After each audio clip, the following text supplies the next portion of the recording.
How's it going, Delmarva? Thank you for tuning in. This is Chief Meteorologist Hunter out in the TV Delmarva Weather Center. Let's have a look at the rest of the afternoon and evening forecast. We do have more extreme heat on the way starting tomorrow, heading in towards your Friday as well. So we're looking at heat advisories across much of the region, but we are looking at some extreme heat warnings across the more urbanized areas near Wilmington, Woodbury, all up towards areas of Philadelphia for your Wednesday. For this afternoon, though, we're going to be looking at mostly sunny skies, and you may notice it's a bit hazy up above because we do have some wildfire smoke traveling all the way from western Ontario, but it will be a hot one, 88 to about 93 degrees with our winds from the south at 5 to 10 miles an hour. Let's have a look at the overnight hours. We're going to be looking at mostly clear skies, mild temperatures with overnight lows of 72 to 75 with our wind southwest 5 to 10 miles an hour. Looking at that futurecast, rest for the overnight hours into the day on Wednesday as we're heading in towards about 8 o'clock this evening. We still got lots of clear skies out there. As the sun begins to set, temperatures will be in the low to mid 80s as we continue towards the heart of the overnight hours just after midnight.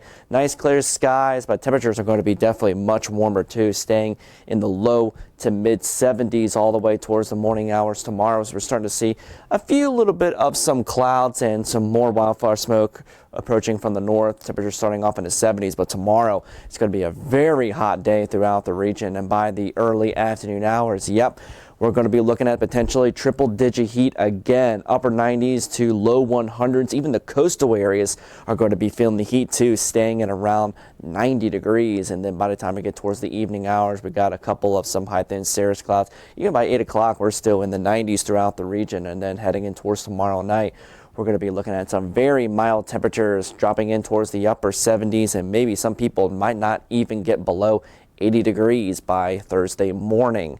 Here's a look at the Wednesday forecast for tomorrow. Mostly sunny skies, dangerous heat with highs of 96 to 102 degrees with our winds from the west 5 to 10 miles an hour. Heat index values between 105 to 110. And then for the overnight hours tomorrow night, partly cloudy skies, warm and humid, 75 to 80 degrees, winds west 5 to 10 miles an hour. Let's have a look at the extended outlook. Tomorrow is definitely going to be the hottest day of the heat wave, hitting at about 100, but still going to be very warm on Thursday too at 98, 95 by Friday. But then we start to kind of transition back to a little bit more of some isolated thunderstorm chances heading in towards the weekend. But temperatures are still going to be consistently staying in the lower 90s for the most part, with overnight lows in the 70s.